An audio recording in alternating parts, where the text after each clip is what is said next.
Hello everyone, स्वागत है आपका इस YouTube channel learn tea life में।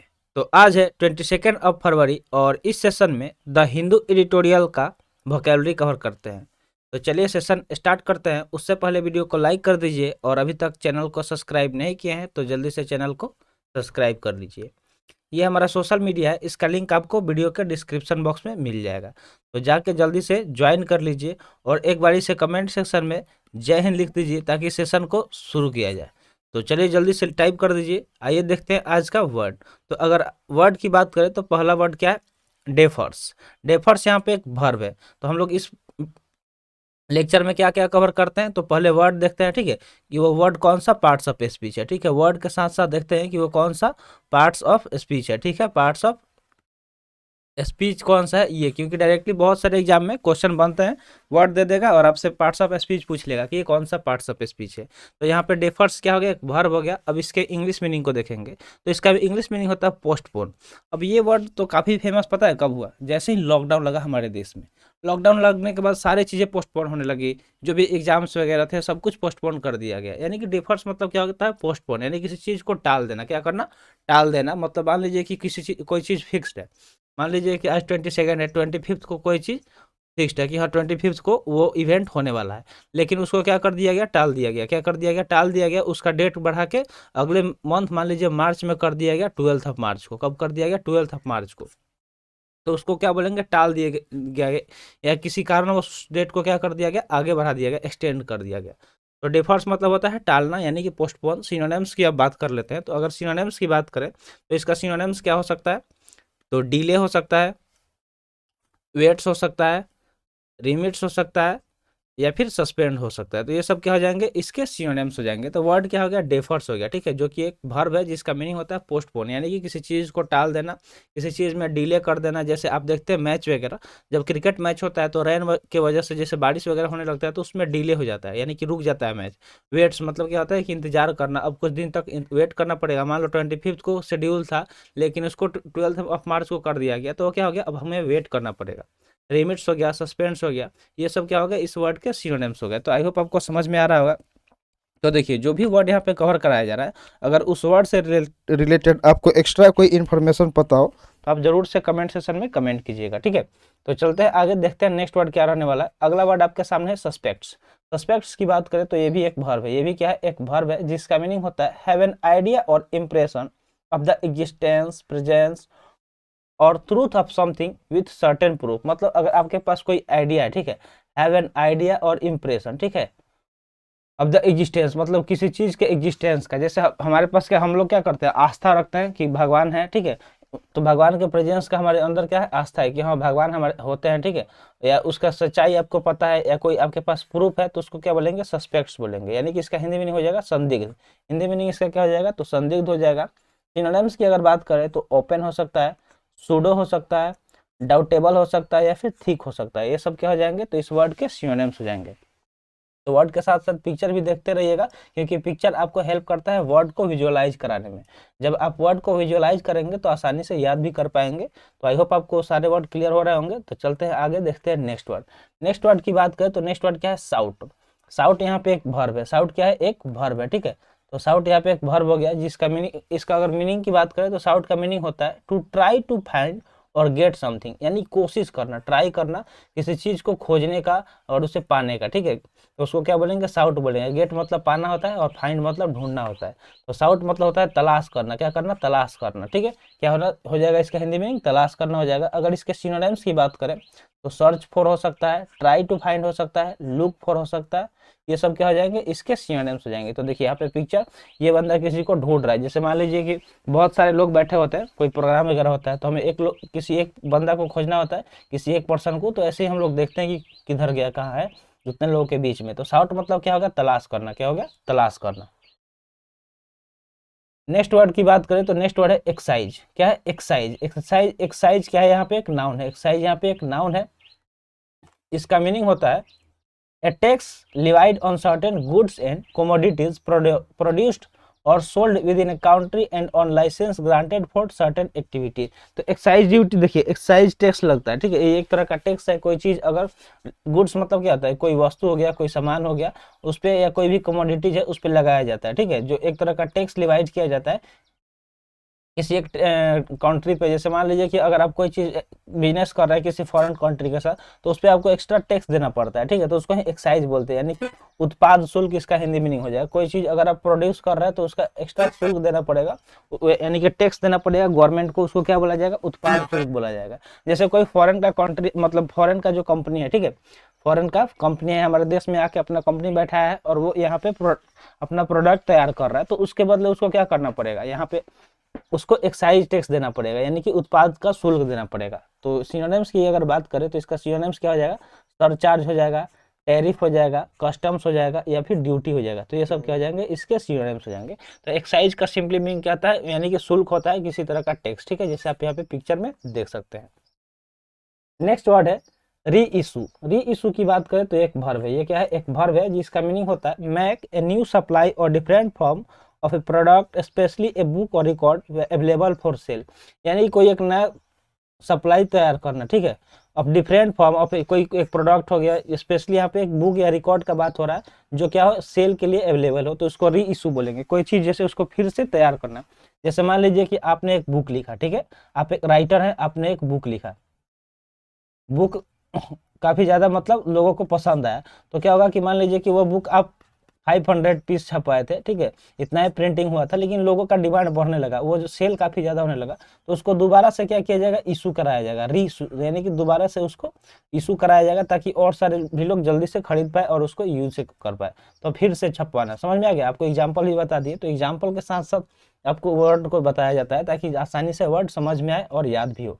तो कॉपी इसका हो सकता है, प्रोग्राम हो सकता है, पब्लिकेशन हो सकता है, फिर रिलीज हो सकता है, तो ये सब क्या हो जाएंगे, इसके सिनोनिम्स हो जाएंगे, ठीक है। तो आई होप आपको वर्ड क्लियर हो गए होंगे। तो अब यहाँ पे होमवर्क का बात कर लेते हैं, ठीक है, थोड़ा बहुत। तो होमवर्क में आपको डेली यही बताते हैं कि जो भी आप वर्ड यहाँ पे सीख रहे हैं, जो वर्ड कवर कराया जा रहा है, इससे आपको क्या करना है, सेंटेंस बनाना है, सेंटेंस बनाना है, ठीक है, और सेंटेंस बना के आपको क्या करना है, उसको कमेंट सेक्शन में कमेंट करना है। अब ये काम क्यों करना है, इसके पीछे भी कोई ना कोई वजह होगा, तभी तो आपको बताया जा रहा है। तो देखिए, जब आप ये जो वर्ड यहाँ पे सीख रहे हैं, ठीक है, वर्क नहीं है वर्ड है, तो इससे जब सेंटेंस बनाएंगे तो उस वर्ड के बारे में आप थोड़ा देर सोचेंगे कि किस तरह का सेंटेंस बनाए, कहाँ फिक्स करें। तो उस वो सोचने से क्या होगा कि बार बार आपके माइंड में वो वर्ड घूमेगा और उस वो क्या हो जाएगा, आपके माइंड में यहीं पे 90% याद हो जाएगा, और जैसे ही कमेंट करेंगे तो वो 100% आपको याद हो जाएगा और रिवीजन का भी काम हो जाएगा, ठीक है, यानी कि वर्ड रिवाइज भी हो जाएगा जब आप कमेंट करेंगे। तो जरूर से कमेंट सेक्शन में कमेंट कीजिएगा आराम से, क्योंकि देखिए ये सब काम करेंगे तो आपको ज़्यादा मेहनत नहीं करना पड़ेगा, स्टार्टिंग में मेहनत करना पड़ेगा, जाके एग्जाम में तो प्रॉब्लम नहीं होगा ना कि वर्ड का आखिर मीनिंग क्या था उसका क्या हो सकता है, सिनोनिम्स, ठीक है। तो ये काम आपको जरूर करना है। अगला वर्ड है सुमोंड। समंड की बात करें तो एक वर्ब है, समंड क्या है, एक वर्ब है जिसका मीनिंग देखिए होता है बुलावा। जैसे कोर्ट वगैरह से आदेश आता है कि आपको कोर्ट में उपस्थित होना है, उसको समन बोला जाता है। यानी कि देखिए यहाँ पे इंग्लिश मीनिंग क्या होगा, order summon to be present, यानी कि उपस्थित होने के लिए किसी को आदेश देना, उसको समन बोला जाता है, ठीक है, जैसे आपको पहले ही बता दिए। तो इसका हिंदी मीनिंग क्या होता है, बुलवाना। इसका हिंदी मीनिंग क्या हो जाएगा, तो बुलवाना हो जाएगा। अब सिनोनिम्स की बात कर लेते हैं, तो आस्क हो जाएगा, असेंबल, कॉल, कन्वीन, ये सब क्या हो जाएंगे, इसके सिनोनिम्स हो जाएंगे। तो समन मतलब होता है बुलवाना, जैसे कोर्ट वगैरह से ऑर्डर आता है किसी को कि आपको वहाँ पे प्रेजेंट होना है, जिस डेट को उस डेट पे आपको जाना पड़ेगा, ठीक है। नेक्स्ट वर्ड है क्रूशियल। क्रूशियल की बात करें तो एक एडजेक्टिव है। क्रूशियल क्या है, एक एडजेक्टिव है जिसका मीनिंग होता है डिसिसिव और political, specially in the success और फेलियर ऑफ समथिंग। तो क्रूशियल मतलब देखिए सिंपली इसका हिंदी मीनिंग क्या हो जाता है कि महत्वपूर्ण, कोई चीज क्या जो क्या इंपॉर्टेंट हो उसको क्या बोलते हैं, क्रूशियल बोलते हैं, ठीक है। जैसे किसी चीज को सक्सेस होने या फेलियर होने में चीजें इंपॉर्टेंट, जो चीज क्रूशियल होता है उसको उसका बात यहाँ पे हो रहा है, ठीक है। जो चीज मतलब जैसे आप सक्सेस होंगे या फेलियर होंगे ये आप पे डिपेंड करता है, यानी कि आपके पढ़ाई पे डिपेंड करता है। अगर आप मन लगा के पढ़ाई कर रहे हैं तो 100% आप सक्सेस होंगे, और आप बस टाइम वेस्ट कर रहे हैं, ठीक है, आप झूठ मूठ का देख रहे हैं, झूठ मूठ का बुक लेकर बैठे हुए, लेकिन आपका ध्यान कहाँ पे, फोन पे है, इंस्टाग्राम रील्स पे है, तो आपका मतलब यहाँ पे फेलियर का भी रेट क्या है, 100% है कि आप फेल होंगे, कुछ नहीं कर पाएंगे, फिर आप अपने आप को धोखा दे रहे हैं। तो क्रूशियल मतलब होता है कोई चीज जो क्या इंपॉर्टेंट हो उसको क्रूशियल बोला जाता है। तो महत्वपूर्ण इसका हिंदी मीनिंग हो गया। सिनोनिम्स की बात करें तो पाइवोटल हो जाएगा, ठीक है, पाइवोटल हो जाएगा, सिनोनिम्स क्रिटिकल हो जाएगा, की हो जाएगा, या फिर क्लाइमेटिक हो जाएगा। ये सब क्या हो जाएंगे, क्लाइमेटेरिक, ये सब क्या हो जाएंगे, इसके सिनोनिम्स हो जाएंगे। ठीक है, नेक्स्ट वर्ड की बात करें तो नेक्स्ट वर्ड क्या है, कॉन्स्पिरेसी। कॉन्स्पिरेसी यहाँ पे एक नाउन है, कॉन्स्पिरेसी यहाँ पे क्या है, एक नाउन है, जिसका मीनिंग होता है a secret plan by a group to do something unlawful और हार्मफुल।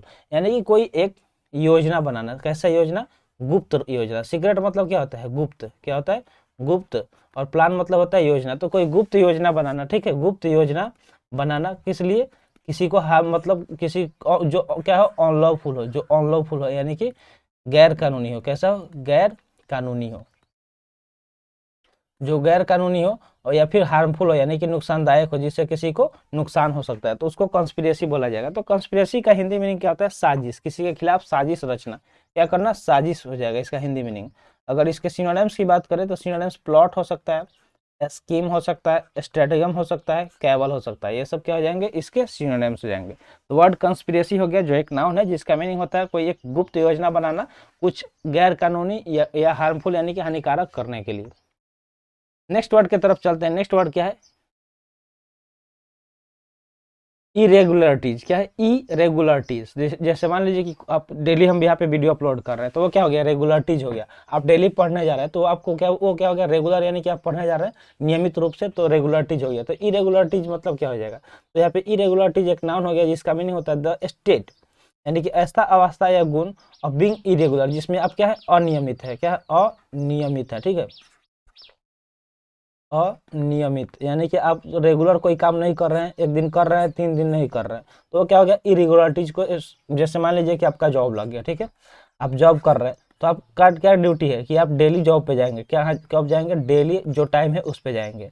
और आपका अगर आप वो काम करने लगे, 3 दिन गए, तो अगर वीक में है 3 दिन नहीं गए, 3 दिन गए, 3 दिन नहीं गए, तो क्या हो गया, आप में इरेगुलरिटीज आ गई, यानी कि नियमितता हो जाएगा। ठीक है, अनियमित आप काम कर रहे हैं। सिनोनिम्स की बात करें तो इसका सिनोनिम्स क्या हो सकता है, डिस्टॉर्शन हो जाएगा, फ्लॉ हो जाएगा, इनकंसिस्टेंसी हो जाएगा, या फिर एबेरेशन हो जाएगा। तो ये सब क्या हो जाएगा, इसके सिनोनिम्स हो जाएंगे। जैसे आप रेगुलर बेसिस पे सारे सेशन को लगाइए, जो भी यहाँ पे अपलोड किया जाता है, उससे आपको 100% हेल्प मिलेगा, क्योंकि यहाँ पे काफ़ी मेहनत करके बताया जाता है एक एक चीज़, जो आपको हेल्प करेगी आपके अपकमिंग एग्जामिनेशन में। ठीक है, तो चलते हैं आगे, देखते हैं नेक्स्ट वर्ड। नेक्स्ट वर्ड क्या है, स्क्रैप्ड। स्क्रैप्ड की बात करें तो एक नाउन है। ये क्या है, एक नाउन है, जिसका मीनिंग होता है a small piece of or amount, a small piece or amount of something, especially one that is left over after the greater part has been used. तो स्क्रैप मतलब होता है कि कोई चीज जो, मतलब जो उसका छोटा सा अंश रह गया, छोटा सा पार्ट रह गया, जिसके जो मतलब बड़ा अमाउंट में हो। जैसे मान लीजिए कि इतना बड़ा कोई अमाउंट है, जैसे मान लीजिए कि ये क्या हो गया, सैंड हो गया, बालू। जैसे आपको घर बनवाना है, अपना घर बनवा रहे हैं, ठीक है, तो इसमें बालू, गिट्टी, सीमेंट वगैरह का तो यूज किया जाता है। तो जब आप यूज किए तो पता चला कि आप थोड़ा सा एक्स्ट्रा लेके आए थे, कि बाद में मतलब काम रुके ना। तो जब आप यूज किए तो थोड़ा सा ये अमाउंट जो यहाँ पे हम मार्क कर रहे हैं, ये अमाउंट क्या हो गया, बच गया। तो इसको हम लोग क्या बोलेंगे, स्क्रैप बोलेंगे। क्या बोलेंगे, स्क्रैप बोलेंगे। जो ये अमाउंट बच गया, इसका यूज नहीं हुआ, इतना ही में हमारा काम खत्म हो गया, इतना ही में हमारा क्या हो गया, काम खत्म हो गया, जो ये अमाउंट है। ठीक है, तो उसको स्क्रैप बोला जाएगा। यानी कि कोई चीज जो रद्दी का काम रद्दी हो जाए, जो रद्दी बच जाए, उसको क्या बोलेंगे, स्क्रैप बोलेंगे। अगर इसके सिनोनिम्स की बात करें तो इसका सिनोनिम्स क्या हो सकता है, फ्रेगमेंट हो सकता है, पीस हो सकता है, बिट हो सकता है, फिर ऑफ कट हो सकता है। तो ये सब क्या हो जाएंगे, इसके सिनोनिम्स हो जाएंगे। तो आपको एग्जांपल बता दिए, जैसे मान लीजिए लकड़ी वगैरह का यहाँ पे काम हुआ है, ठीक है, तो उसमें वो उसको मतलब जो प्लेन वगैरह करने के लिए इस तरह का स्क्रैप निकाला जाता है उसमें। ठीक है, तो स्क्रैप मतलब क्या हो गया, रद्दी। क्या हो गया, रद्दी, जो काम का नहीं है, थोड़ा बहुत बचा हुआ है, तो काम का थोड़े होता है। आई होप आपको वर्ड समझ में आ गया होगा। तो आज के लिए इतना ही, आज का सेशन यहीं पे समाप्त हुआ। सेशन कैसा लगा कमेंट सेक्शन में जरूर बताइएगा। ठीक है, और जाते जाते एक बार से कमेंट सेक्शन में जय हिंद लिख दीजिए, और वीडियो को लाइक नहीं किए तो लाइक कर दीजिए, चैनल को सब्सक्राइब नहीं किए तो चैनल को सब्सक्राइब कर दीजिए। थैंक्स फॉर वॉचिंग, मिलते हैं फिर अगले सेशन में। जय हिंद।